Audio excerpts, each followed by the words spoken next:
Gotta be fucking kidding. Here's the first movie. Did you know I'm utterly insane? Peel that pig and slice him thick. The body count is always bigger. Hi, I'm Chucky. Wanna play? The fucking trees walked in those movies. Hi, doggy. What a story, Mark. The greatest trick the devil ever pulled. It's just like your opinion, man. Life moves pretty fast. If you want your sequel to become a franchise. 37 dicks. In a row? I'm your number one fan. Howdy, ladies and gents.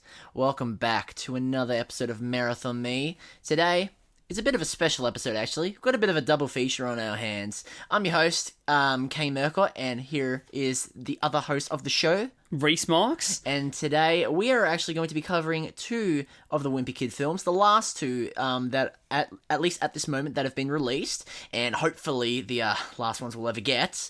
We've got the Long Haul and the 2021, I want to say, it was 2021, this most recent one, the animated film, yes? Yeah, that's the newest one. Yeah, the 2021 Disney Plus animated short. I call it that just because it's not even an hour long, so it doesn't even really classify as a movie, but we'll discuss more of that later on. So, yeah, Rich, you want to kind of open us into Long Haul? Okay, so welcoming Diary of Wimpy Kid, The Long Haul. Here's a bit of the trailer. There are caped crusaders, galactic guardians, and amazing web slingers. But for over a decade, only one hero dared to be Wimpy. Are you kidding? He is the Wimpy Kid. If there's one thing I've learned from my years of being a kid, it's that you have zero control over your own life. Who's excited about the great Heffley road trip? 4 days in the car. Together?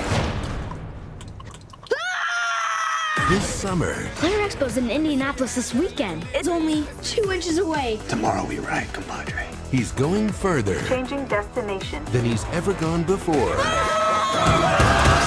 Oh, what a journey that was. Oh my freaking god. Are you talking about the film series in general, or just that film? And I feel like I know the answer already. Just that film that we had to expose ourselves to. Ooh, my goodness. Okay, this has by far been the worst movie that we've watched for the podcast so far.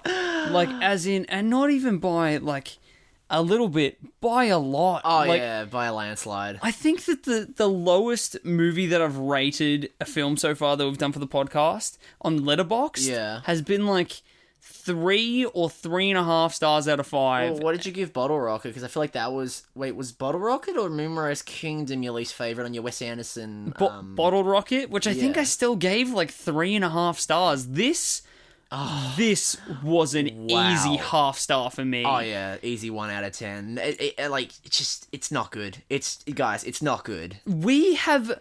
I think that you're the same, Kane. Yeah. We've exposed ourselves to this film 3 times. Yeah, sadly. What? The first time we watched it, we watched it together, right? First time? We paid to see this film. Yeah, yes. I've paid twice to see this film, as in, like, I paid first time to go see it in the cinemas. Yeah. Now, I paid for the DVD. I own this. Yeah, that's a bit of a shameful purchase right there. Especially because now you have Disney Plus, so now there's not really much you can do about it. You have Long Haul. You can't really get rid of it you can't even get your money back for the DVD because, you know, no one fucking buys DVDs anymore, so you're stuck with it, mate. If I got given this DVD, it would not be worth the money that I spent. It would be a nuisance. It is a nuisance. Oh my fucking god. Yeah.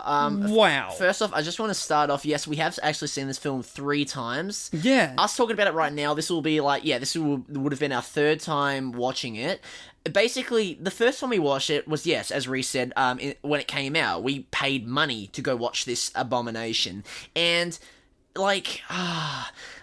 even back then, it was still so, I don't know, I always try to be patient when it comes to bad movies. I've watched a lot of bad movies in the theater, but there was just something about this movie, watching it in the cinemas, that just upset me, like, made me angry. Like, I've watched, like, I I feel like films that make me bored are worse than films that make me angry, because at least I remember something. But there are certain limits of anger I can have towards a film. I have not been angry towards many films in like my history of watching movies, especially recently. But this, oh boy. The only film that could come close to frustration is the 20. I think actually this one came out the same year. Was Dirty Grandpa, not the Johnny Knoxville one, not Bad Grandpa. No, Dirty Grandpa, that awful Robert De Niro film. Awful. But we're not talking about that one. Sorry, I've got a bit of bad memories of that film. I do not blame you for seeming traumatized from this, because Okay, I have to admit something. First time that I watched this, which was at the same screening that you were at, I didn't mind it that much. I think I remember that. I was the biggest defender of it. Not that it was good, but that it was at least enjoyable. Yeah. There was enough going on that I had a fun time watching this first time. Man. Okay, when I went into the bathroom after our finalizing of the Diary of a Wimpy Kid series just before, I was trying to think about my experience with The Long Haul and my 3 times watching it. First time watching it, I think, was exciting. It was new. It was interesting because of how refreshingly bad it was. Yeah. I enjoyed myself. The second time watching it, I was in shock. I was in exhaust of the film and of how bad it is. I was just surprised about how awfully put together and how awful almost every element of this movie was. But this third one, that was torture. That was something else. I couldn't even rank it the second time on Letterboxd since I was away for the first half hour, so I couldn't even rank it on Letterboxd, which I would have loved to. But no, I sadly had to watch it again, and I was not looking forward to when Rhys, when you told me, hey, we actually got to watch this fully and pay attention to it to actually take notes and talk about it. And I was dreading that day coming, man. I was dreading that time. My first viewing was excitement. My second viewing was discovery. My third viewing was self-mutilation. Oh my god. I cannot even explain, man. This is painful. Was legitimately painful, and I can't believe that we put ourselves through this. Yeah, but I know. It's insane. I would have loved to have actually been under the influence of something while watching it for the third time, but we couldn't, so we could actually pay attention. We had to pay attention to this film so that we could talk about it. That's why we're doing two movies for this episode, just to minimize the amount we can talk about this. Let's get to the details of why this was a fucking match. The meat and potatoes of this film, as one would say. Of why this did not work in any way. Yeah, alright. Do you want to start with how Greg is a meme? I'll start by saying a little bit how the movie is. So, the Diary of a Wimpy Kid franchise, no more canon. Let's get... So, whole new cast. Yeah, whole new tone. Full-on reboot, boys. Whole new theme and feeling to the franchise. Same director, by the way. Same director as the last 2 Wimpy Kid films, by the way. Just want to point that out. David Bowers, how did you fuck up so badly? How could your mind construct something like this after constructing the last 2 movies? So the same director as Roderick Rules and Dog Days. How does he do this? Well, look, let's start off with this. I've just got one question. Why? Because, Long Haul is, I think the 7th book in the series, I think, and part of me never understood why they decided to do the next film, the reboot, with basing it off the 7th book in the series. I never understood it for the longest time, but I feel like after watching it, I kind of get it, because you're doing a new cast, you're doing this whole new thing, but they don't want to make it based off the first book, because it was already so fresh in people's minds since the first movie based off the first book was 7 years previous. They decided, hey, what's like the least amount of effort that you can put into a kind of film in terms of plot and character? A road trip movie. Because you can just meet like one-off characters, never have to see them again, write them so thinly, but hey, it's just like a little roadside attraction, just like a real road trip. Yeah. And look, I'm not shitting on road trip movies. I love road trip comedies, alright? But but like when they're bad, they're really bad in this. It shows a kind of, it shows, like I said, a laziness where it's like, hey, we don't really need to like have a good family dynamic or even like good side characters or like even an established location. Let's just have them just go all over the place and just like, oh, look at this wacky adventure they're having. We don't need to stick to one bloody place. Let's just have them do shit. Yeah, let's get these characters and have them do some things. It's just events, and none of them really have any meaning or any kind of thematic. None of them have any like thematic resonance with like the characters in this film. Which, can I just say, look, I just want to get this out of the way. Look, no shade to the cast, okay? I'm sure they're all lovely people, and you know, like, also shout out to Alicia Silverstone. I'm so sorry that you had to be in this movie. You were great in Clueless. Why did you say yes to this movie to be Greg's mom? I think that we can go through each main character one by one and just deconstruct them. Of like, let's do exactly that. All right, sure. Okay, Greg. In comparison, he is a wiener in this. He really, I'll tell you this, he really is the wimpiest of the wimpy kids. Oh my god. No, he just lacks all depth of Greg's character from the other three films. Oh yeah, definitely. So firstly, they've made them far too young. Like, made him far too young. Yeah, but like, he's basically, I think he's because he looks the same age as Zachary Gordon in the first one, but like, he looks a lot younger than how Zachary Gordon did in the first movie. But he acts so young, and there's there's just so much, like, there's nothing to him to show that he's flawed. Like, that's the thing that makes the original trilogy so compelling, is that it shows this flawed character and what we had going on wrong with us at that age, and we can relate to Greg because that's how we were at that time. He felt real. This an actual Greg, character, yeah. This Greg, the film cannot let him be, like, it has to redeem all of his actions and justify every single one of them. Like, it does not let the audience for a second go, maybe Greg's wrong. Not for a second. No. They make him good, and that is not the point of this. He gets away with a lot in this movie, and it's like, you just don't really care after a certain point. Also, can I just say that they don't have the balls. They do not have the balls. Sorry, No.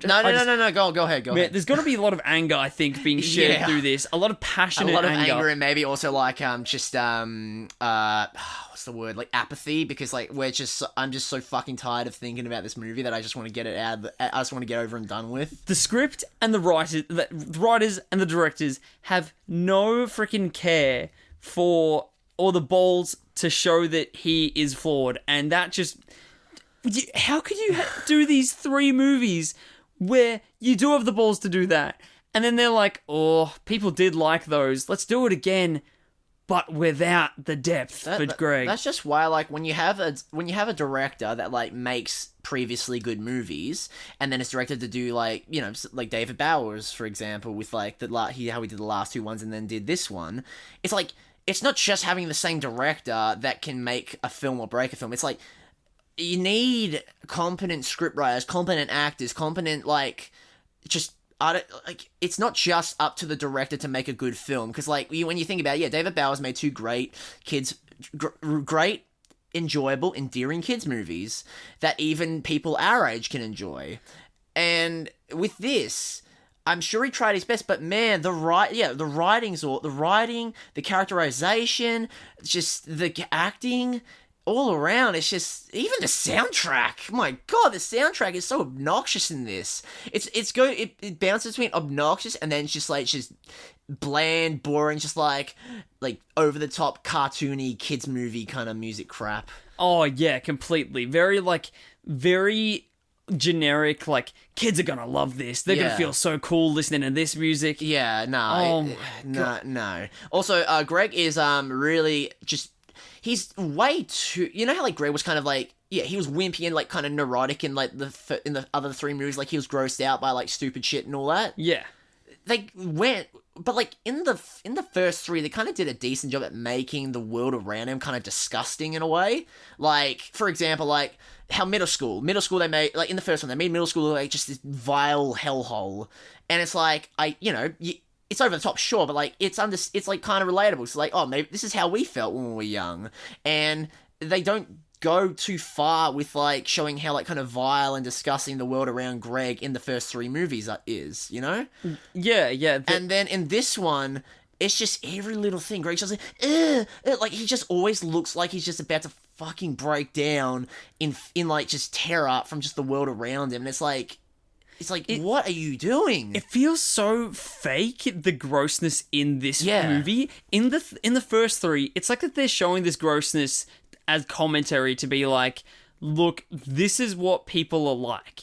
Where and it's like, and it's almost like making an observation where in this one, it feels so mean.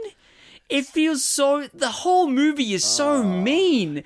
And the like when I think of the portrayal of like grossness in this movie, it's like the introduction to the restaurant that they go to at the start of the film. And it's almost like when they're showing all these gross characters or that surround them, it's almost pointing fun at them, going, look how gross these people are. Look at the fucking freak shows.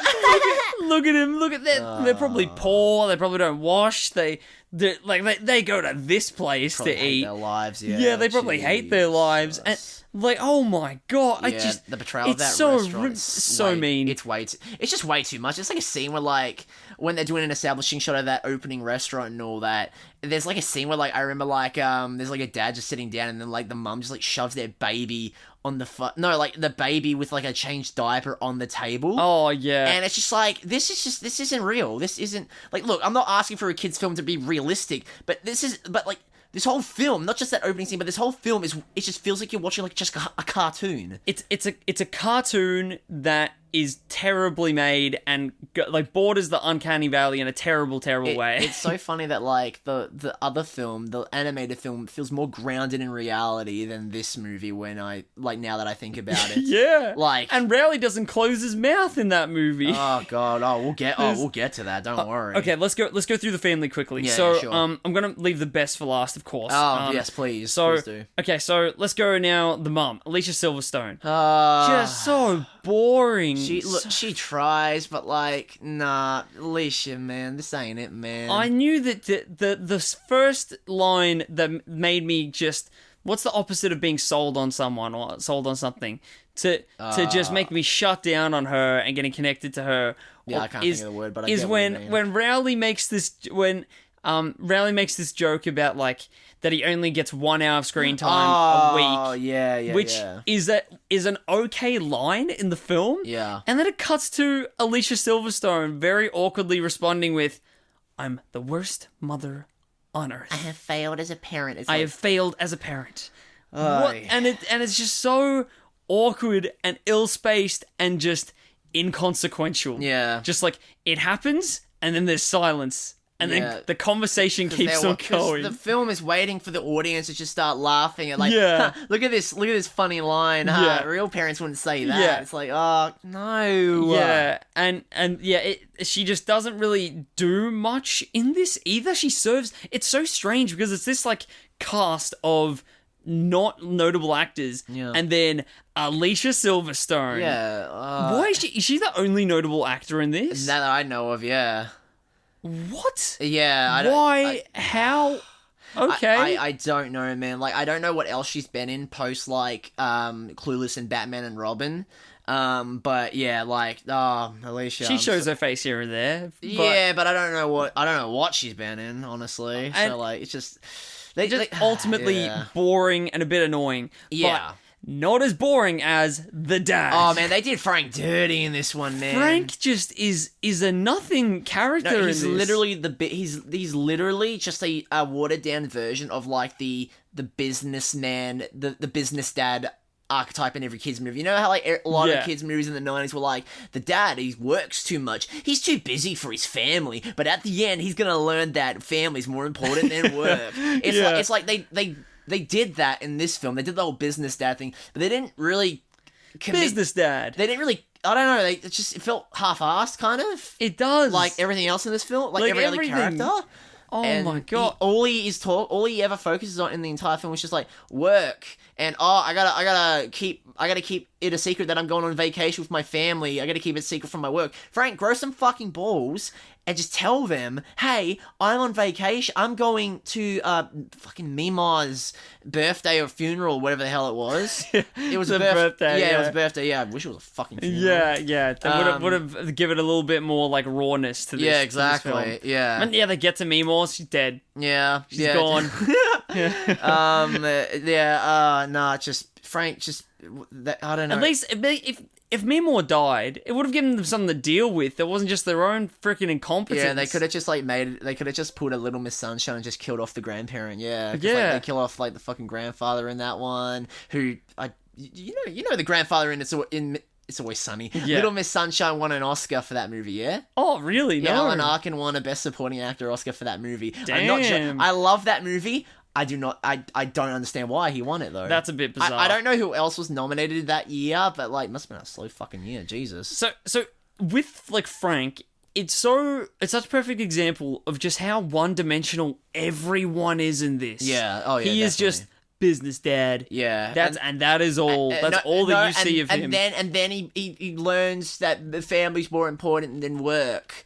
Which is just like... That's implied in the business dad archetype. Yeah, it just kind of... it just feels half-assed. He even looks like a character customization screen, and you just press default. Yeah, oh yeah, definitely. He looks like that. And they just... he has no eye emotion. No, he does not have any of... Steve Zahn. He has none of the energy that the Zahn had. Exactly. He lacks the Zahn. There's the no Zahniness. There's no chemistry between him and Alicia Silverstone. There is no chemistry within any of this family. You do not... I mentioned this in one of the...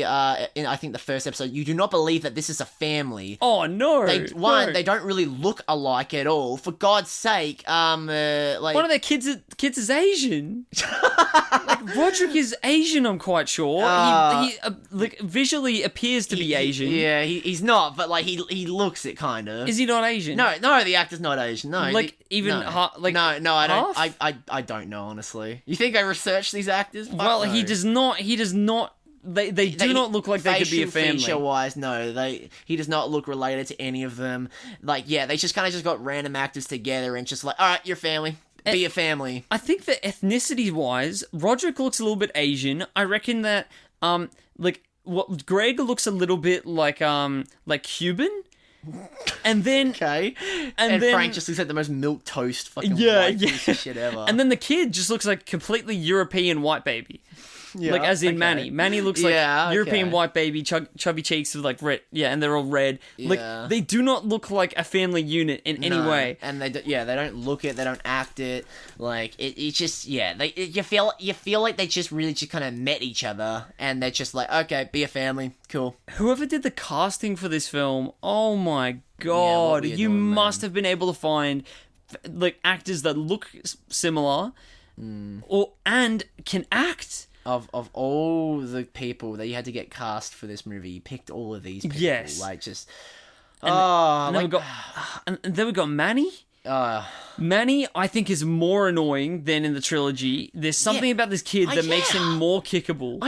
Makes him 100% more kickable. I don't know why. I don't understand it, but because Manny sucks in like the first three, but like you can't. But like you kind of they kind of make you hate him in those movies because like he's kind of a little shit in that one. In like the first three movies, like, you know, he's like fucking up Greg's Xbox. He's reading porn.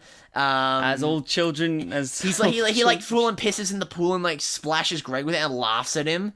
And like full on calls him Bubby in the theater. In this one, they don't really do anything to make Manny hateable in this one, but that just makes him more hateable, and I don't know why. I think maybe because like they portray him as like such a look at the cute little perfect child. They're doing like the whole like epic doggo kind of thing where like they show you a dog in a kid's movie and they're like, look how cute and epic and awesome they are.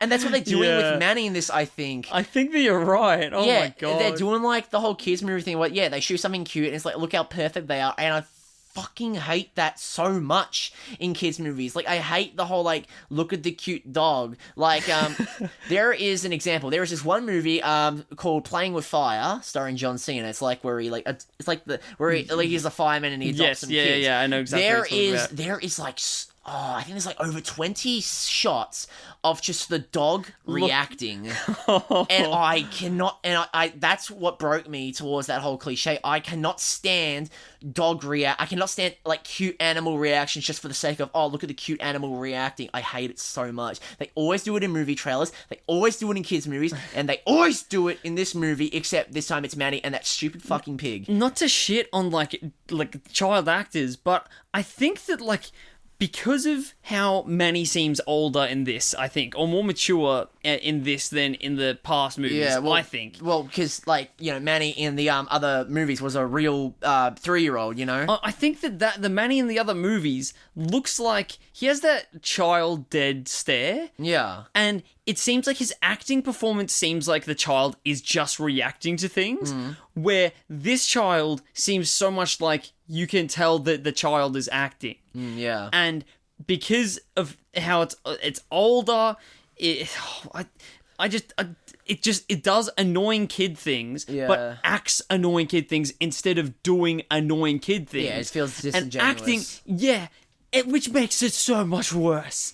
It makes it so much worse, so much more kickable. I hate this baby, and I'm not I like pigs, but I don't like this child. A Marathon Me gets cancelled because we spent 5 minutes shitting on a child. Yeah.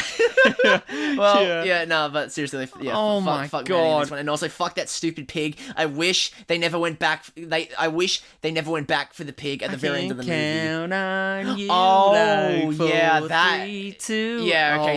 God. They get. Like in the book, they get this stupid pig from a county fair, and then eventually they have to leave the pig behind. And then at the very ending, they have a big emotional moment for Manny reuniting with the pig, and, like, it's just just to emphasize the, like, surrealism of this world. Is, you know how they got back to the pig? Oh yeah, because Manny can speak Spanish. Manny can speak Spanish. Well, they can't speak English very well. They explained it before because they were listening to, like, there was one scene where they were listening to, like, the Spanish lessons mixtape or some shit. He's barely spoken English in this. the tapes would be English to Spanish tapes.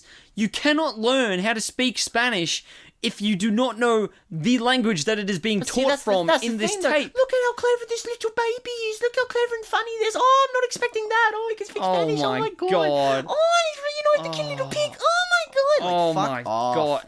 And are you ready to talk about the worst offender? Yeah. Roderick, Devin Bostic, you did not deserve to have the next in your lineage be this. Hashtag not my Roderick. Yeah. What the fuck is the... I think that I had forgotten about this. Yeah, I forgot. And I feel like I did not hate him that much when first watching the movie. No, I remember he wasn't... I remember not hating... Because I remember hating him in the trailers and, like, seeing photos of him. But, like, just thinking, like, whatever, he's so mid. Oh, yeah, no, he is bad. Roderick's bad in this one, man. He is annoying. He is... His whole character is that he's just dumb now. Yeah, he has no motivation other than that he's dumb and he wants his van fixed. I want my van fixed. And it's just the worst one ever. Oh my god, you're the worst one ever. Yeah, the freaking delivery of not a few of his lines, a majority, if not all of his lines. Oh yeah, everything are so disingenuous. Everything's just. Oh wrong. my god, we're just gonna play some right now.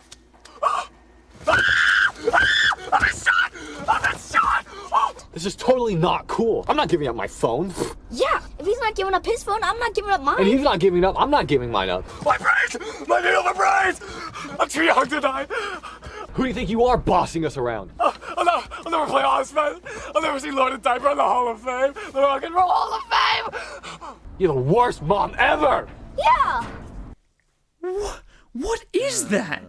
It's It is painful. That is the most painful thing about this film. I'm getting goosebumps now thinking about this and how it gives me chills. It just reminds me of like someone watched an episode of Beavis and Butthead and then they were like, hey, let's do a live action Beavis and Butthead, but take like out all of the humor and all of like just the funny endearing stupidity and just have it just be stupid. It's like it makes me feel like I'm watching like a flanderization of like a character that's stupid. Because like Roderick, he wasn't exactly really, he wasn't Einstein in the trilogy and all that. He was a bit dim, but he's like I feel like every kind of teenager that age is kind of stupid in a little bit of ways. Everyone's just kind of a bit dim, some more than others. But like they flanderized the shit out of him. They did like God. They did like the Patrick Star or the Homer Simpson effect, where they just made them where their one trait is just they're stupid. They're stupid. Like it's because like I can't. I'm trailing over my words just because of how fucking annoying. And also, why does he look like that? Why does he have the Edna Mode hair? Why is he look like Edna Mode from The Incredibles? Why? Man, this dude looks terrifying. Like, he is genuinely a terrifying looking man. I'm so sorry, but he looks like a Marilyn Manson type character, type figure, where like he's so lanky and pale, and his reaction, his like, there's this one shot in the film where Greg and Roderick are working together to prank other cars as they're driving and pretending that they've been kidnapped. Oh yes. And Roderick is acting like he's hysterical and like he's overly emotional and like yelling and screaming and pleading for help. Yeah. And the look of him, he looks like something out of The Grudge. Like he just the way that he can open his massive mouth. You said it was Asian, bro. He's channeling that Japanese horror right there. Yeah. My God, Japanese horror is like that's what he was channeling in this film in certain moments. When when the pig farts in the car and they all have to get their heads out. Yeah. And he's freaking he's literally just like going he's sticking his head out and he's flailing his tongue around and like no human, like I've seen no human present any sort of body language or expression like that in my life. Like, I know what you guys are thinking. Are we being a bit too over the top for a shitty kids film? Yeah, maybe, but you guys didn't have to watch this movie. Yeah, actually, you know what? Yeah, fuck that. No, we're not being over the top. We suffered through this movie 3 times, and watch this movie 3 times and then tell us that we're overreacting. It is painful. We watched it. Second time that we watched it was after was with Jacob when I was coming down from mushrooms. And I was like, tipsy from a couple cans of cider. We were having a good time. We watched the third one. We had a great time. We were like, yeah, this movie still holds up. This movie's still pretty fire. Like Dog Days, we mean. And you would think that we watched it thinking that it would be funny. But it was not. No. It was painful. No. It was the only funny commentary that I could think of in that state was just, this is so bad. Yeah, this literally. is so bad. I couldn't even say anything. All I could do was just cringe, like just full on flat out cringe. And like even now, even with this third rewatch, I couldn't even cringe anymore at any like the stupid potty humor or like the diaper hands meme or the gamer shit. Or the gamer pandering. The gamer stuff. It just made us angry. It made me angry watching this. Let's talk about the gamer of it all. That's how Digby do it! Oh Boom! You just got shroomed! Oh my God. Yeah. What the it's some executive was like, what's this YouTube thing I've been hearing about? My nephew loves it. He loves this YouTube. He loves this Jacksepticeye. He loves this Pooty Poo. He loves it. We gotta do one of them. Oh my God. Why are you making it sound like he's in The Sopranos? Gabagool. These are the Pooty Poo. Oh my God. The Pooty Poo, the Gabagool. Oh, yeah. It's just so tone deaf and so like unaware of what they're presenting, what they're recreating. Yeah. Oh my God. Well, I just love that they're trying to be really trendy with this one. Like, the first three, like, they kind of, you know, I feel like the first three weren't really a product of their times. The most product of their times I could think of for, like, the first three Wimpy Kid films is maybe the soundtrack. But that's just because, like, you know, they were playing music that was popular at the time. And I guess also, like, the whole viral video thing in, like, the second movie. But it's like, it didn't drive the fucking plot. Yeah, the actual narrative of the first three are timeless narratives, I think. It's just... timeless narratives about maturity and growing up. Yeah. And like, relationships as you develop and get older. Precisely. This is... It's about Greg becoming a meme. Yeah. He becomes... I will say, actually, no, it was more of an ironic line. The only one time I laughed was at the start when just Greg said, "This is worse, I'm a meme." And it's just like a photo of like Greg with like a impact font. And it's just, it was like, it was bad, but it like went over that level and made me laugh. But like,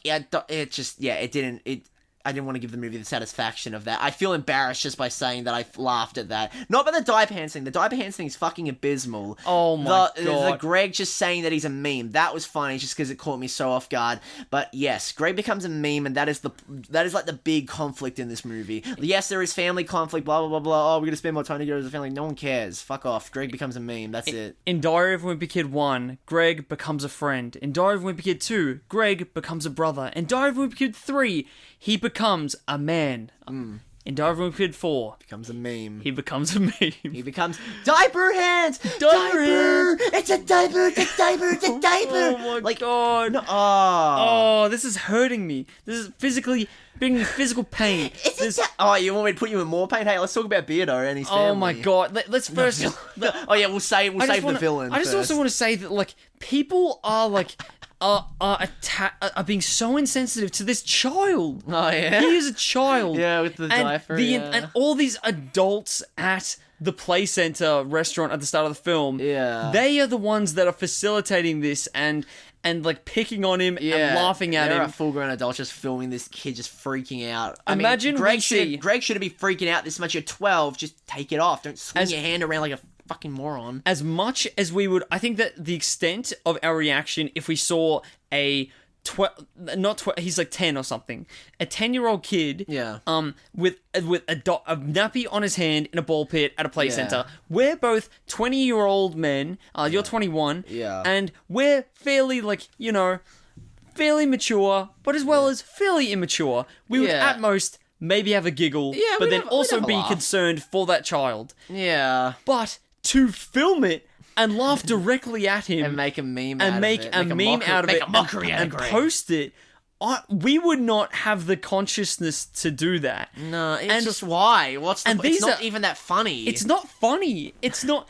You get a giggle, maybe like you said, we get a giggle out of it. Maybe like, this kid has a diaper in his hand, but it's like I'm not gonna get up and go grab my phone. Holy fuck shit! Like I'm filming a fight or some shit. Yeah. What am I? Why? What am I gonna get out of that? Oh my God! And then like you got that whole bit where it's like elders react to diaper hands. Like, oh my man, God. Fine Bros really they really fell off after the whole React World controversy. Oh, I know. Wow, jeez. Okay, so Beardo. So yes, let's get to the villains in this. Like adults just acting so unnaturally towards children. Oh, this dude literally wants to murder this 10-year-old. This dude Beardo, the dad of this really just his regular family, wants to murder this child because he dinged their van. And it's all illogical steps to get there as well. He was present for the dinging. The dinging of his van. He was present for that. He would have seen that it was not Greg. He would have he would have if he woke up with Greg in his bed. Yeah. And you would be concerned for that child. Why is this 10-year-old in my bed? What are you I'm doing? gonna go find his parents and give him back to his parents. Yeah. I would feel bad for the kid. I would think there's something not right going on here. I just feel weirded out. He goes to tackle this child. Yeah, he the whole family. What are you doing here? The whole family flips out and then tries to assault this kid. What the fuck? It's fucked. And this is the main sort of conflict sort of the movie. He's like the villain. Yeah, this is like the big bad of the movie, and it's like and this is where it totally misses the point of the Diary of a Wimpy Kid series, where the whole point is that Greg is getting himself into these issues in the series. It's showing children that most of those issues that you have that are bigger than life itself are usually coming from your own head. And you can fix them because you're where they started from. Acknowledging and taking accountability for that is how you get over those issues that you're going through. In this, the world just hates Greg. Oh, yeah, nah. For no reason other than that he is a wimpy kid. Like, but he's not wimpy in the way that, everyone should feel bad for me. He's wimpy in the way that just everything around him is a bit gross and a bit like he is misunderstood. There's this emotional scene where he's talking to his mom at the convention going, but you just never show any interest in anything that I like. You don't like my gaming and my memes. And it's then basically turning into like the theme, and what it's trying to tell to the audience is, see, it's Greg that's misunderstood by everyone around him. Yeah, that is not what this series is about, though. That is all nuance gone. Yeah, all depth gone. All appeal to this series gone. They really, like I remember. I don't even know. I don't even know what to say about this fucking movie, man. Like, I've got a couple more. This isn't a review. This is a rant. This is a rant. This is therapy for us. Like, this is a vent. We're just venting about our experience. I was so sort of not looking forward to talking about this until it got a little bit closer to the pod and recording it, to be like, man, I just need to get it out. Yeah. I need to cleanse it from my system. Because then we never have to deal with it ever again. Kane, can we please make a pact right now? Yeah, sure. That we will never watch this film for the rest of our lives. Gladly. Okay, unless the only way that we'll watch it, monetary compensation. If I get paid to watch it, I'll watch it. For like, if this podcast gets an audience, and we can do live events, or like we have like a Patreon series, a live commentary of sure, we'll do like a group watching, like a watch party with listeners of the podcast. Yeah, okay. Right. Let's shake on it right now, yeah, sure. Kane. So we will. Yeah. The only chance that we'll ever watch this movie again will be for the podcast, for live viewing, or for a commentary for listeners, specific listeners or something. That is the only time that we ever will, because this movie should go to hell. Oh yeah, no, like no one should watch this movie. Like, I don't even think it's like good viewing for like even little kids, because little kids deserve better content than this. They do. Because I'm full on in the belief that like kids movies, they shouldn't be just like simple, like you can make a simple kids movie, but like what I mean is like you still have to put effort into a kids movie. I feel like some people think that like, oh, it's just a stupid kids movie, let's just put in a bunch of fart jokes and like pretty colors, fun music, just crazy stuff and all that, and we don't have to put any effort. No, you still need to put effort, because kids deserve good content as well. That's why, like, a lot of, like, some of my favorite movies when I was a kid, that's why, like, I grew up with movies like, Shrek and Fantastic Mr. Fox, and, like, the first two Shrek movies, I should say, not the third one, but, like, I grew up with movies like that, and, like, Lion King, films that, like, respected their audience, not only would appeal to adults, but, they respected the child audience watching, and, like, were like, hey, we're treating you as people, not as just little fucking gremlins that your parents brought to the theaters to babysit, to have us babysit us being the movie and all that. If kids movies can be good, which the last 3 movies we watched proved that point. Exactly. It exhibited that kids movies can be good. Yeah. Then why can't this one be good? It's just... Do you want to know how much money this film took to make? How much? $22 million USD. What the Jesus. What? Like, that's, because, like, that's 2017, and that's, like, I don't get it, man. I don't get it, because I've seen movies, because, like, some of the effects in this, man. It looks cheap. It looks so cheap. The green the screen. CGI, Oh, the my- CGI vomit, the CGI seagulls. Oh, the CGI when Greg's like when they're driving down the hill and Greg's on the boat. Oh my god, the boat! Yeah, what that was abysmal. And it's like, dude, cause I've seen movies made for like half that budget, like a third of that budget that looks so much better. The 2010 Diary of a Wimpy Kid movie cost $15 million to make. It's like that movie looks fine. You gave that movie $7 million more and made this. Yeah, it goes to show that like sometimes even with larger budgets, just movies can look worse. Like, money ain't everything. No, exactly. Money ain't everything. No, exactly. I'm trying to think of like a low budget film that like looks amazing for a low budget, but I can't think of anything at the moment. Shit. Like I can't think of anything at the moment. Oh, this is the most expensive Diary of a Wimpy Kid film. What, more expensive than the Disney one?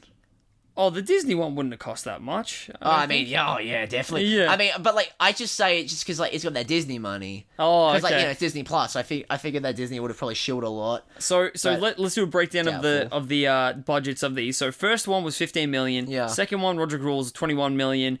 Dog Days, $22 million, and then Long Haul also $22 million. And like Dog Days, you can see that it's like, yeah, that's $22 million movie, like, because there's a lot of locations in that. There's a lot of like nice locations in that movie, and like you think with the same budget and the road trip aspect that they would be doing like, oh yeah, like all these grandiose locations. There's not a lot of grandiose locations. There's that I feel like the biggest and best location they had was the county fair, and even then it's like and the convention center. Oh yeah, they definitely blew all the money off of the convention center, definitely, yeah, most definitely, because like the whole film, the whole Long Haul is so flat and boring in terms of locations and presentation. It's not like the other films were like high art in terms of cinematography and like production value, but like they look fine, they look good, maybe.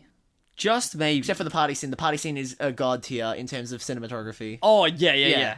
And mise-en-scene, yeah. Okay, maybe this film is intentionally the way it is because it is Diary of a Wimpy Kid, The Long Haul. Yeah. Greg is on a long journey that he does not want to be on, where he's fighting distractions from having to spend time with these people. Yeah. And that's exactly what we're doing. We're fighting the urge to not look at our phone and not get distracted because we have told ourselves that we have to get through this long journey with all of these characters. Mm-hmm. All these set pieces that are not worth going through, but are just potholes along the way that the film, like The Long Haul, does not end. Yeah. Like that road trip, it does not seem to end. And with us watching it 3 times, it's just gonna happen again. They just took it. They're just gonna take a plane next time. Apparently, you think David Bowers knew what he was doing when it came to making the film the way he did? I don't want to give that film that credit. Well, I don't want to give that film that credit. How did he manage to make 2 fantastic kids films with the same IP beforehand, and then just shit the bed with this one? Look, man, I just think that I think it's a... I was trying to think. No, because I think it's just a similar thing when it comes to other directors, when they direct something really good, and then they just shit the bed with the same IP, or the continuation kind of thing. I'm trying to think of an example. Like, can you name an example of like a director that made a solid first film, and then kind of shat the bed with like, say, something with the same IP? Like, I'm trying to think. I don't know. I can't think of it. I'm too mad. I can't even, because like I want to say from the consent. This isn't me saying because I haven't seen the sequel, but like I feel like this is the kind of consensus I got with like Halloween 2018, and then Halloween Kills, because I think it's by the same director and everything. Yeah, and like I feel like, because I haven't seen Halloween Kills, so I can't say anything. But like I know a lot of people really like the first one, including me. I really enjoyed it, and I've heard that a lot of people say that they kind of shit the bed with Halloween Kills. Good comparison, but like I feel like it can't be anywhere as egregious as this was, man. Like, jeez, or like hell, even with like say J.J. Abrams with this is Oh, Star Wars? Yeah, it's kind of a bad example though, because like that was fucked over because they just had no plan. Because like J.J. Abrams wasn't even supposed to direct the last Star Wars movie, like the 9th one. They were going to get Colin Trevorrow, who did the Jurassic World movies. Actually, that's a good one. The Jurassic World movies. So you got Wait, no, hang on, I fucked that up. No, ignore that, because I just remembered that Colin Trevorrow didn't do the second Jurassic World movie. Oh. Because that was directed by, I think, what was his name? I forget it. No, okay, I got one more. Sorry, I'm going on a bit of a tangent, but I got one more. Shitting the bed with in terms of IP. Okay, Sam Mendes, Skyfall, Spectre. Have you seen Skyfall and Spectre? I've not. You haven't seen any of them? No. Okay, I love Skyfall. It is my favourite Bond movie. It is one of my favourite movies. Like, just purely on a visual level. But, like, even just story-wise, it's just, like, everything about it I love. I think it has a perfect story, a nice personal story about, like, James Bond and, like, kind of delves more into him as a character. And that's something that I've always wanted in a Bond film. But then Spectre, I don't know what the fuck happened to you, Sam Mendes. No, I'm serious. I don't know what the fuck happened to you. He shat the bed with Spectre. The action, flat and boring. The visuals, just grainy and just drab. The characterization of James Bond. He's just the same James Bond as he was in like the Roger Moore era, lacking the whole lacking the nuance and pain that Daniel Craig had already crafted for himself in like the previous 3 movies. Like Quantum of Solace, I don't think is a good Bond film. I think it kind of sucks. Like that's the second Daniel Craig Bond film, just for those who don't know. But that still carried on. That carried on really well from Casino Royale. Not perfectly, but I feel like it carried on a lot better than what they did with Skyfall. In terms of quality, they shat the bed with Spectre. And don't get me started. They tried to do like a whole like MCU thing where they had to tie in all like the Bond films to like all the Daniel Craig Bond films into that film, Spectre, with like the main villain. It sucks. It's terrible. At least No Time to Die kind of like fixed it a bit. But even then, it like kind of like, eh. But anyway, sorry, I've just fucking. Oh, okay. I can rant about. I'll rant about fucking Spectre when we get to Bond and all that. I think that must have just been a response to the trauma of us having to talk about the actual movie of the subject of this podcast. Yeah. Look, man, I've got a lot of rage about certain movies, man. Maybe it's just that it's like, so with this director, with David Bowers, like, making 2 Diary of a Wimpy Kid films. Yeah, sorry about the tangent, and then guys. making a third one. Maybe it's just like he's run out of ideas with that IP. Maybe it's just that. Maybe it's like he's lost the passion, he's lost the spark. I think it's just for the money. It's just, okay. It's got to be. I just think it's just going to be for the money. He would have got a cheeky mill for it or something, probably. Oh, he probably would have gotten more than a mill for it. I'm pretty sure this movie made a lot of money. Oh, okay. Mate, I don't know, actually. Because, like, it didn't do well enough to warrant a sequel. However, I feel like it at least made a lot of money from parents just dragging their kids to watch this because it's a recognizable IP. Yeah. And also, like, I could imagine kids wanting to see it being like, yeah, he's a gamer like me.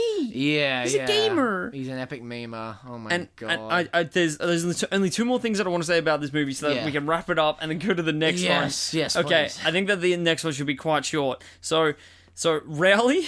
I was wondering when we'd bring up Rowley. Rowley looks like freaking Jay from the American Inbetweeners. Oh, that hair. Shrunken down and combined with a worm from the video game series Worms. And he's only there in like one, arguably 2 scenes, because it all feels like one scene anyway. Yeah. He's there at the start of the restaurant, and then he's talking to Greg about like hatching his plan, and then he's not there. He's just gone. Yeah. They write him off. Yeah. And in each scene that he's in, he just stands around like he has no idea where the fuck he is. Because the writers don't know what the fuck to do with him. They're just like, hey, look, it's Greg's friend. Remember Greg's friend from like the books and the first 3 movies? Yeah. All right, he's there. All right, get rid of him. When Greg is hatching his plan about going to the convention, then you can just see Rowley dead-eyed, standing in the background doing nothing. He do be kind of chilling though. It's like, he just serves no freaking purpose to this and is so strange and unrelatable and so just not the Rowley that serves no purpose as Rowley. It's not the Rowley that we knew and grew to love. Yes, yeah, exactly. Like, and the only redeemable thing about this film... Oh, there's something redeemable about it, is there? The only redeemable thing about this film, I believe, is that, well, yes, it did end. Yeah, go on. But this is actually to do with the ending. Okay.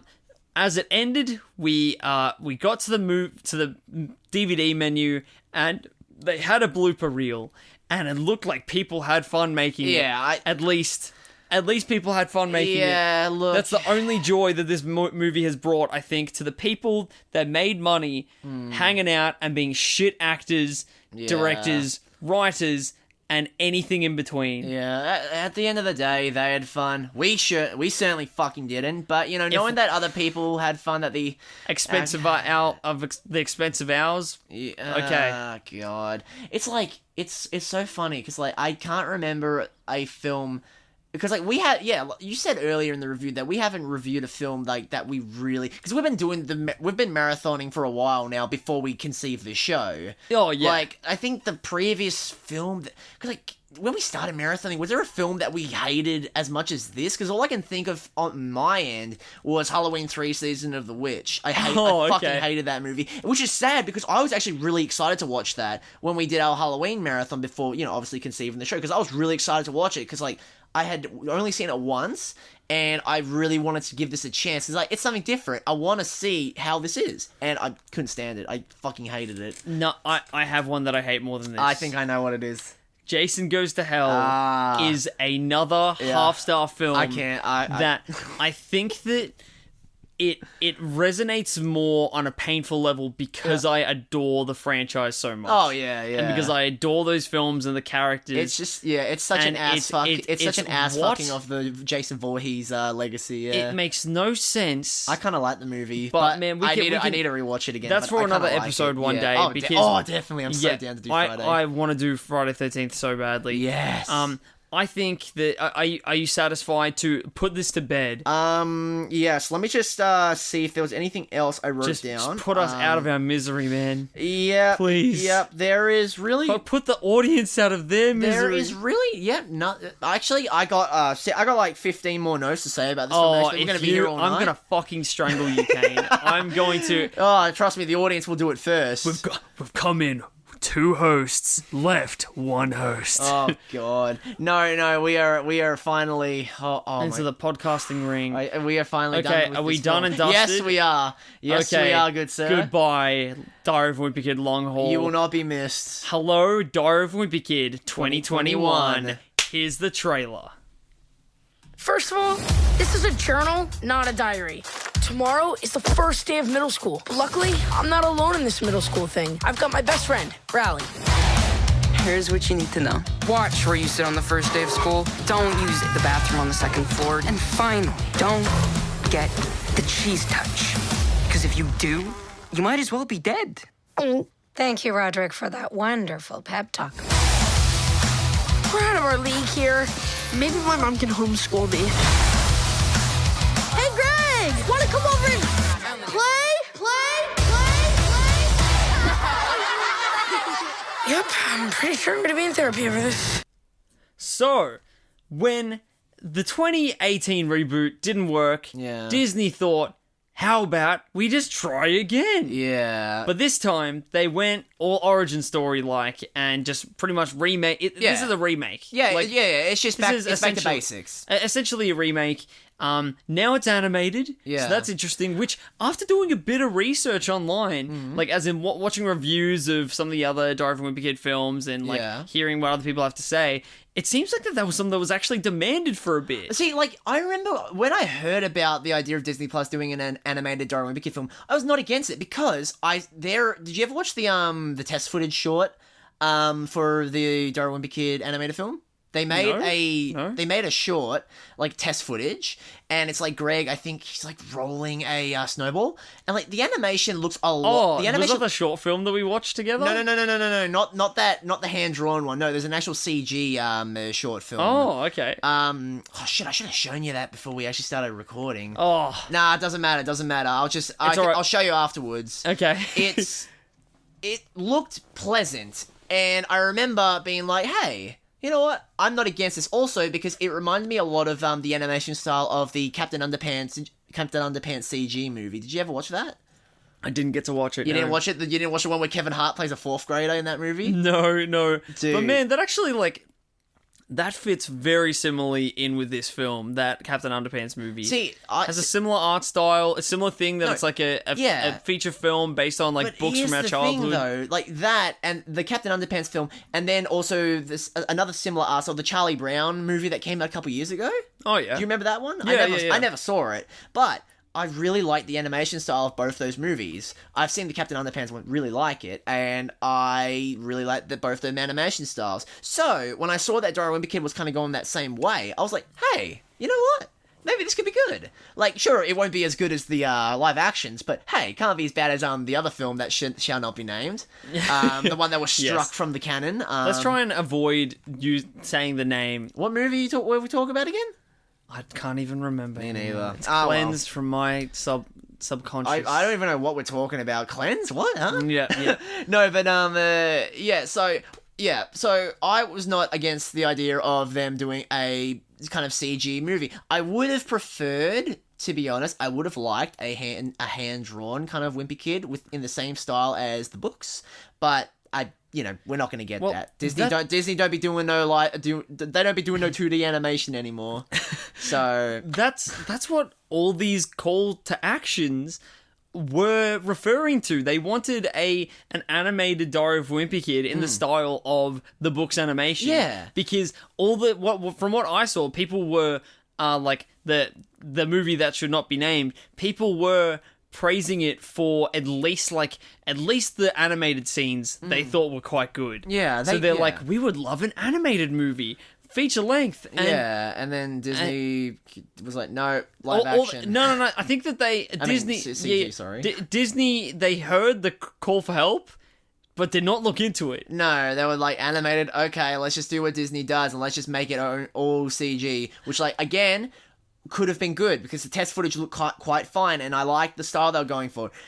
You know what it's like? Yeah. It's like Bart Simpson being like, I want a video game for Christmas. I want Bone Storm. Yeah, then Marge gets the freaking golf. Oh, yeah. What's it? Yeah, gets the golf game. But look, I wanted to give it a chance, and then the trailer dropped, and I saw how the animation looked, and my goodness. And look, man, I don't want to... Look, I'm sure the budget wasn't any... I know animation is a difficult thing. I know it's expensive and time-consuming. I know. And especially with, like, how the state of the world at the moment with COVID, I get it. But, that just animation style does not work. How the characters look in 3D with these horrific, like, designs, the angles, the weird Simpsons-looking-ass overbites...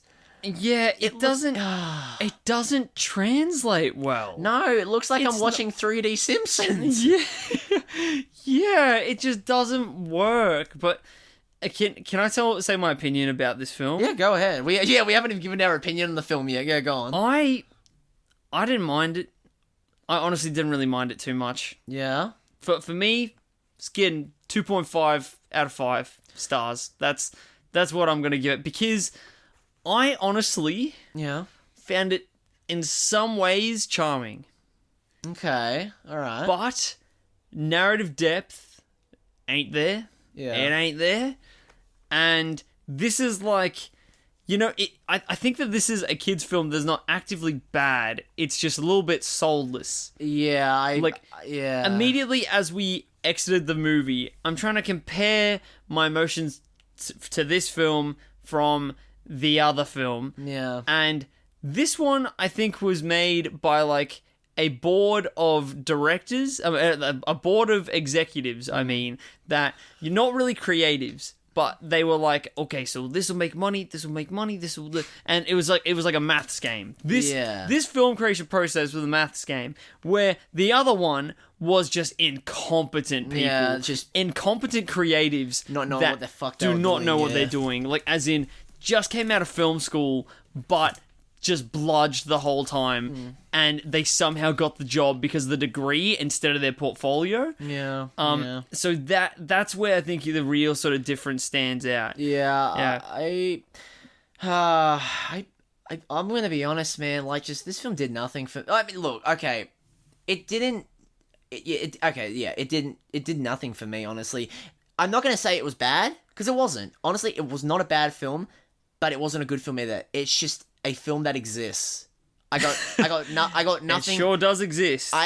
In the moment, there was kind of some funny angles. There was the odd line here and there. There was some weird moments, but after watching it, I am taking nothing away from this film. It is one of those films that I am never going to think about ever again. I am never going to.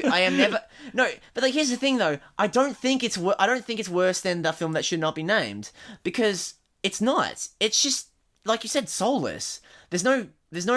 It feels like an assembly line film. Yes, yeah, it was completely. just made on an assembly line and then just churned out. Like, it feels like.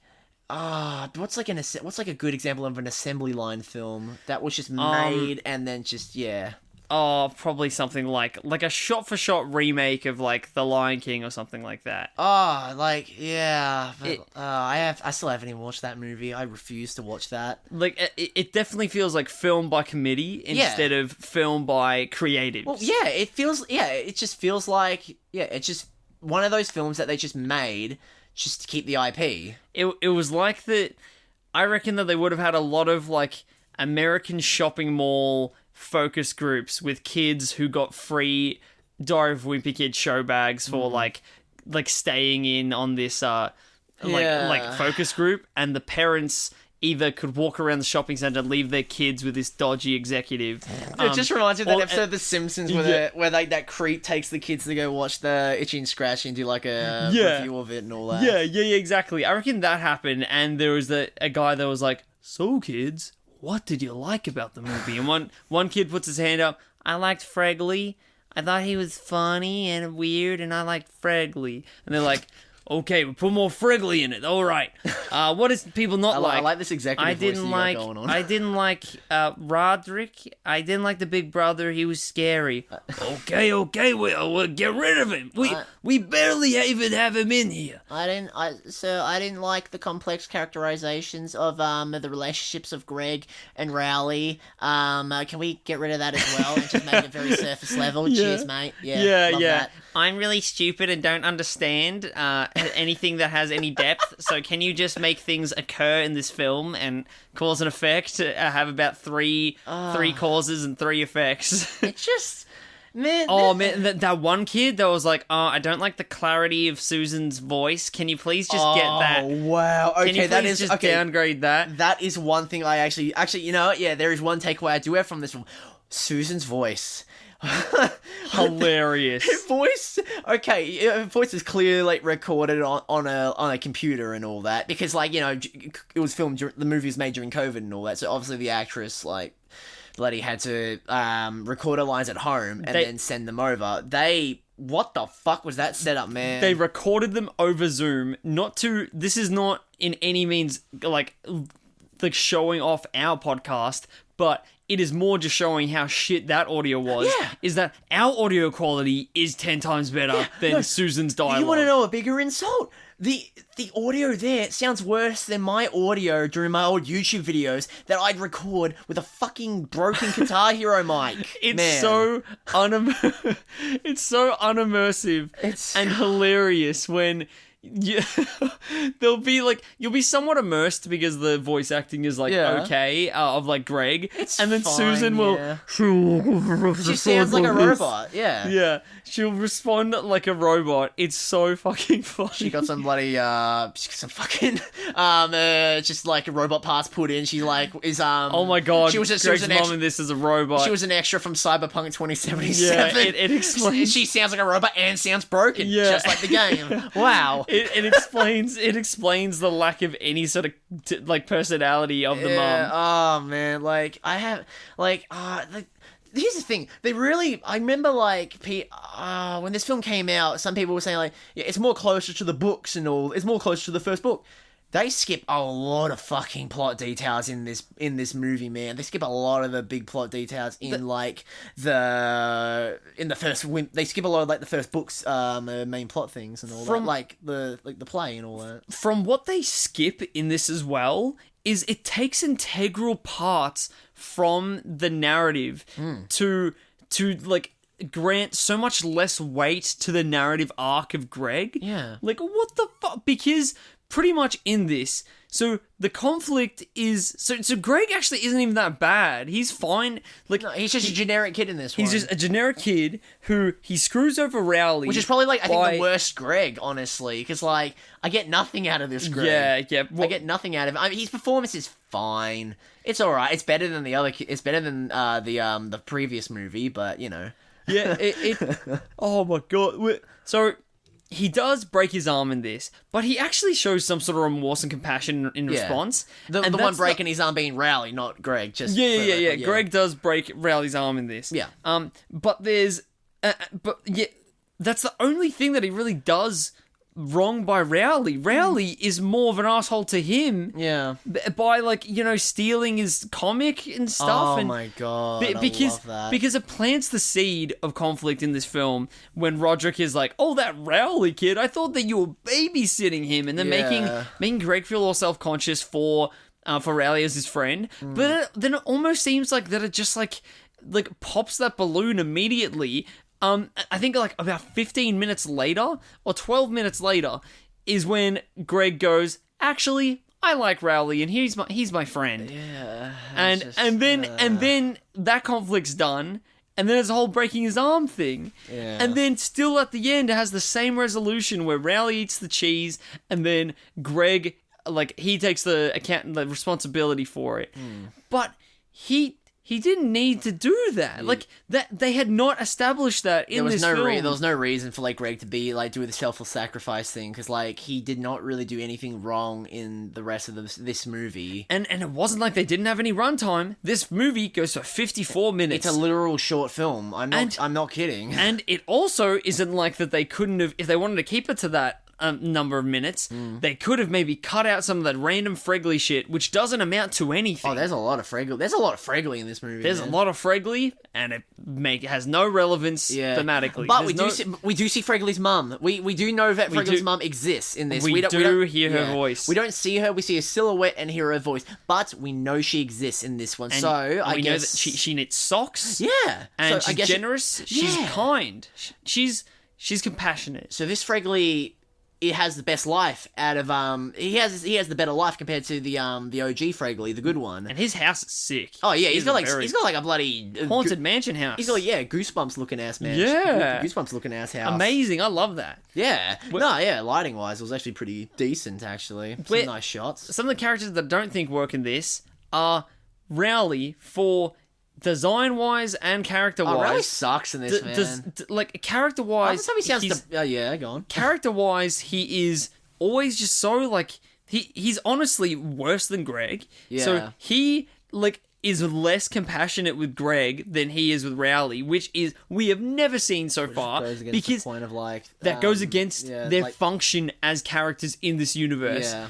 And as a visual design, firstly, his mouth... Because Rowley wouldn't be Rowley without the buck teeth and the big open mouth, which, when you notice it, he never closes his mouth when speaking. It does, like sort of shrink and get smaller when he's talking. But you still see the teeth, you still see the big black gaping mouth. So it's like the when you... taste can't touch. SpongeBob never closed his fucking mouth when he talked with his buck teeth, you know? Yeah.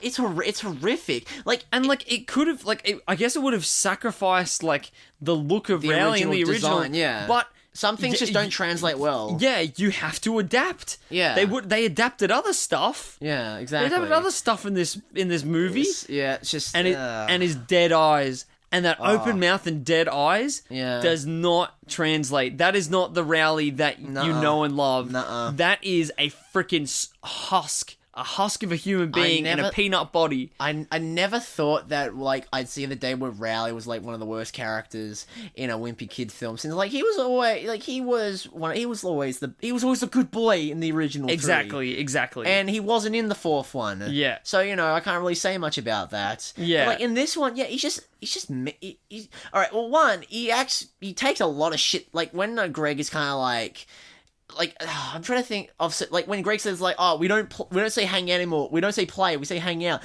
A lot of, like, the criticism that Greg gives towards Rowley gets really upset. Like, he sounds really sad. Oh, yeah. And it's, like, played way too much. Like, he gets way too kind of over the top kind of sad. Like, he just sounds like he just finished high school and he's got, like, that post-high school depression type shit. It's like, Rowley, chill the fuck out, man. What, are you good? Like, the man needed some Prozac or some shit. Jesus Christ. He sounded so sad in certain scenes, and it's just like, man, it's like, it's too much, because, like, in the other films, Rowley would, like, you know, Greg said the same shit to Rowley, and Rowley would be like, oh, alright. Like, he'd be, like, a bit, like, weirded out, or maybe a bit cut, but, like, he'd move on, you know? Like, it wasn't, like, a whole minute of, like, Rowley moping.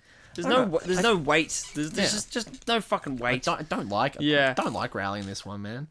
There are three characters that I think are better than in the comparing to the last movie, though. Okay. Firstly, Roderick. He's not painful in this, I don't think. He's a very small part, but brings me no pain. I actually enjoyed every shot that he was in.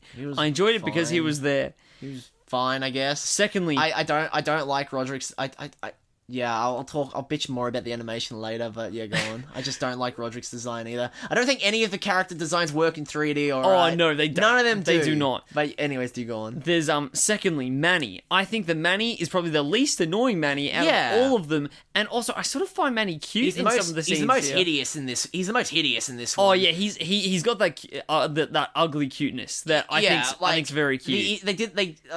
They got the animation style of, like, how godly horrific Manny looks in, like, the books, and then translated it to the screen. Looks horrific, but, like, you know what? He's not annoying. He's not really annoying. You know what? I actually came around to him, Manny, in this one. He's perfectly serviceable. He looks like a fucking chimp in this film, but I think that he looks cute in certain scenes, especially in, like, in the Halloween scene. I think he's very, very cute. Yeah. The way that they're holding him and he's so small, I think is pretty adorable. It's literally like holding a baby chimp. A little baby chimp. That's it. And then this is shining light of this film. Okay.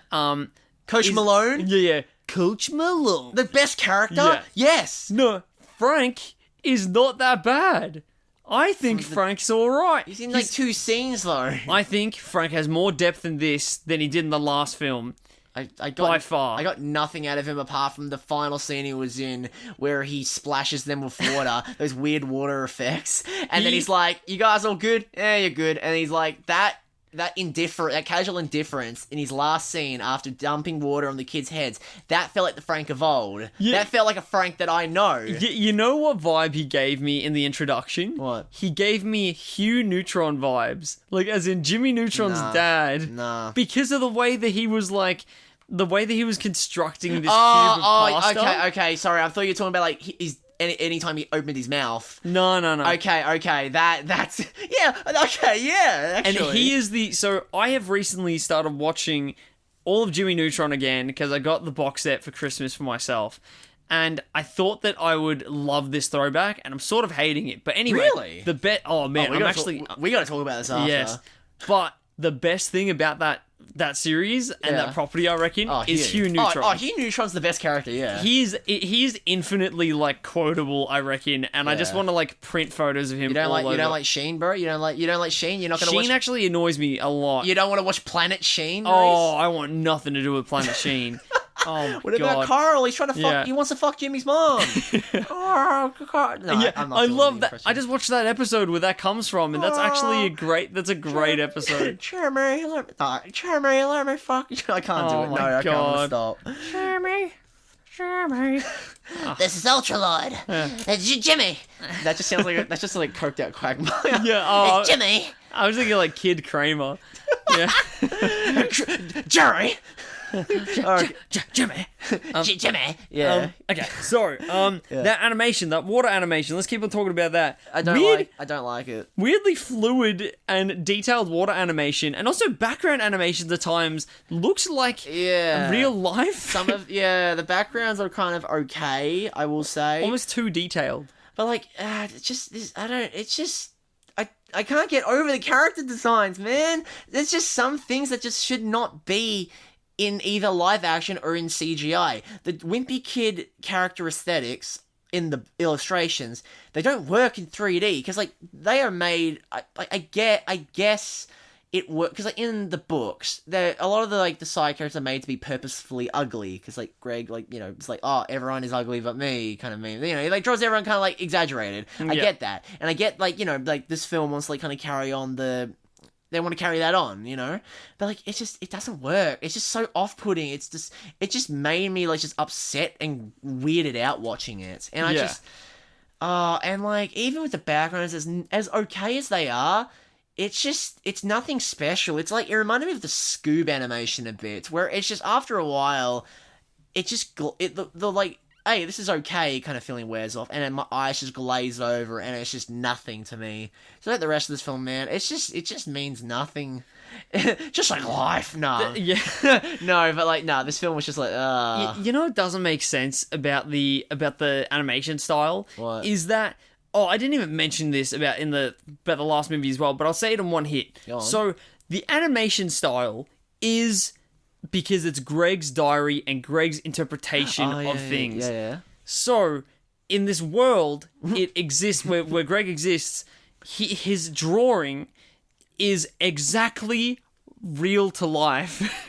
Like, exactly accurate to life. So Greg in this film is a masterful observational artist. Really good at his craft, I'll tell you what. Oh my god, he draws everyone perfect. No wonder he gets rich and famous later on in the lore. Exactly. And that's one gripe that I have with the movie that should not be named, is that in the introduction, when they introduce the Play Center restaurant, the freaking mascot is in Greg's drawing style. Yeah, it's in the same style. And it's like, what the fuck?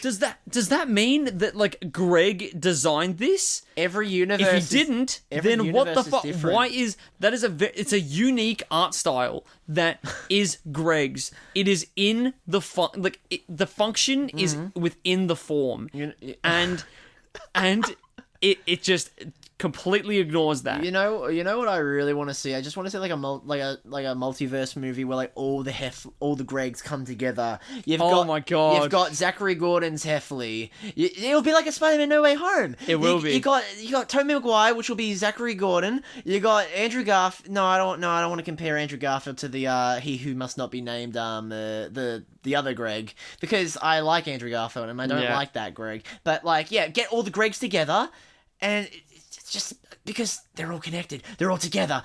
In one universe, Greg isn't a famous artist. In another one, he designs the art piece, the mascot for a children's restaurant. In the third one, in this other universe, Greg, he's just a really fucking good artist that can draw everyone perfectly to a 2D model. Holy shit. Okay, and the three villains they have to all team up to fight to get together would be an angry Coach Malone after pranking them. Beardo. Yeah, Beardo. Yeah, and then a car full of meth head teenagers. In this movie. I love that you just point that out. In this new Diary of Wimpy Kid film, because the art style is imitating the book art style. Yeah. There are certain characters that just have no teeth. They just look like freaking meth heads. The gross character design does not help the meth head look. It doesn't. It does not. My goodness. And here's another way where it does not work in this world, is that we see in Fregley's freaking bedroom, he has this little puppet toy. Oh, yeah. That has more detail in the design of the puppet than in any of the characters in this film. Yeah, he has actual pupils. Like, this puppet has actual pupils, and irises, and the whites and in the, their and the eyes. white bits, the white bits, where every other character in this world only have pupils. Just like they dot eyes, they like have they're definition fucking- in their face. Yeah. Well, actually, the puppet has definition in its face. Yeah. It's The the most highly there was- detailed thing in the fucking movie. Yeah. It's ridiculous. There's a little dinosaur toy that he's also holding that at least has whites of its eyes. Yeah. So it's so inconsistent. It's I was not immersed at all, and I did not think that it was real for one second. There's just something about like dot eyes in certain animation mediums that just don't work. Like in 2D animation, right? Dot eyes, they don't look as creepy. They don't look as like horrific unless that's what they're trying to go for. Like in the show, I'm trying to remember, did they have dot eyes in the show Doug? Wait, hang on. I'm quite sure on Doug. I'm pretty sure most of the characters did. Hang on, let me just quickly Google that. I'm actually really curious. Doug, I'll just quickly... Sorry, guys. Rhys, keep the audience engaged while I'm looking for this. Oh, okay. So I accidentally searched up dit eyes, and it came up with some different ways for me to look up... different ways for me to get my eyes tested and everything. Alright. Oh, yeah. Okay, I found it. Yeah. A lot of the characters in the show Doug have dot eyes. And look how cute that looks. Yeah, it's cute. That's fine. I like it. That's endearing. And then in 3D, like I'm trying to think of like if there's any other 3D. In 3D. Billy from Billy and Mandy. He has yes. Oh man, I fucking love that show. But that also like that art style is like it's functional to portray his character as empty. Yeah. Like Mandy, she has actual emotive eyes because she's more full of emotion and personality and humanity. Yeah. More kind of dimensional. Yeah. Yeah. Where this it's implying that everyone is fucking empty. Yeah, it made me feel like I was watching fucking Coraline, except they forgot to put in the button eyes. Yeah. And this is just an alternate universe, way more evil than the button eyes universe, where it's just dot eyes. Yeah. Oh my god, I never thought something could be more evil than button eyes, but here we are. Wow. So I think that I'm done. I will say one thing. This is not the ugliest animated film I've ever seen. Actually. Rhys, what is the most ugliest animated film you've ever seen? Because, like, I feel like we've pretty much said all we need to say about this film, really. Because okay, I need time to think. I feel like you have an answer. I got one. Those new Addams Family movies that have been coming out, they are some of the most hideous. I hate everything about the character designs in those new Addams Family movies. Oh, I thought they said the new Adam Sandler movies. No. Those are the Uncut Gems. yeah, Uncut Gems animation. I hate it. The animation of the Ridiculous Six. Oh yeah, terrible. Awful, yeah. They did my boy Taylor Lautner dirty in that film. No, but the new Addams Family movies, I think the animation style looks horrendous. I don't like it. I haven't seen the movies. And I don't want to, because I don't want to give that I don't know what company is making those movies. I don't want to give them money, though. I'm also bitter because I love the Addams Family movies, like the live action ones, and I just think that they deserve better. Anyways, that's my little rant over. Okay, I know what it is, but I don't know what... It cannot be Food Fight, though. I don't... No, it's not Food Fight. Good. It is... I don't know what the show is called, but I think of... I'll search it up now. It's an ABC3 show. Oh, God. That was like... It was all set in like a cyberspace sort of thing. Like... Cyber Chase? Maybe it was Cyber Chase. I don't remember Cyber Chase looking that bad. Wait, are you talking about the one where like the kids go on the mainframe? No, that's not it. Okay, yeah. Okay, this was like 3D animation, and it was sort of like this weird... a cyber freaking world where I don't even know what it's called. Cyber world. Do you even remember what any of the characters were doing in that? No, I've got no clue. I have nothing. I can't do it. Goodness sake, it's gonna be. I cannot do it. Don't worry. If we find out, we'll reveal.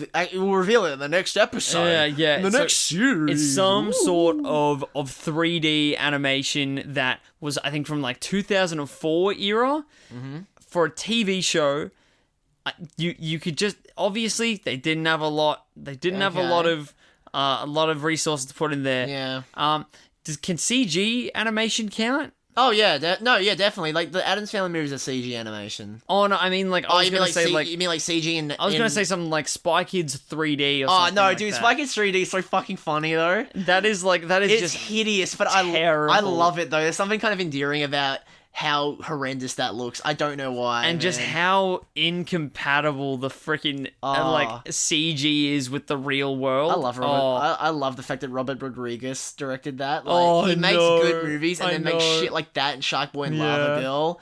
Wow, I love that. That's just how little this film, this new Wimpy Kid film, really stands on its own. Because like now we're just fucking ranting about. Yeah, I think that we should put a pin in it because we've been talking for like an hour and a half. An hour and a half almost. Yeah, we have another podcast to record now. It's almost midnight. Yeah. Well, do we?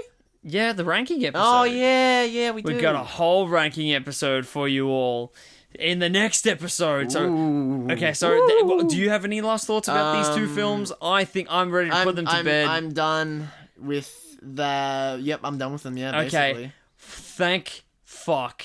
What a journey. Well, I have enjoyed watching these, and I'm excited to get. It hasn't been easy, but it was fun. It's been it started off great. Started great, ended pretty poorly. Yeah, but sometimes it's just how it be. We'll catch you next time to rank and overview the entire franchise. We love you, everyone. See you guys. Zooey Mama. Enjoy. Zooey Mama. That's how Dickie do it. When we set out to make the long haul, the kids from the first movies had grown up. They were in college, so there was no way they could play middle schoolers. So we recast the whole family. Open road, here comes the Heffley family. Oh no.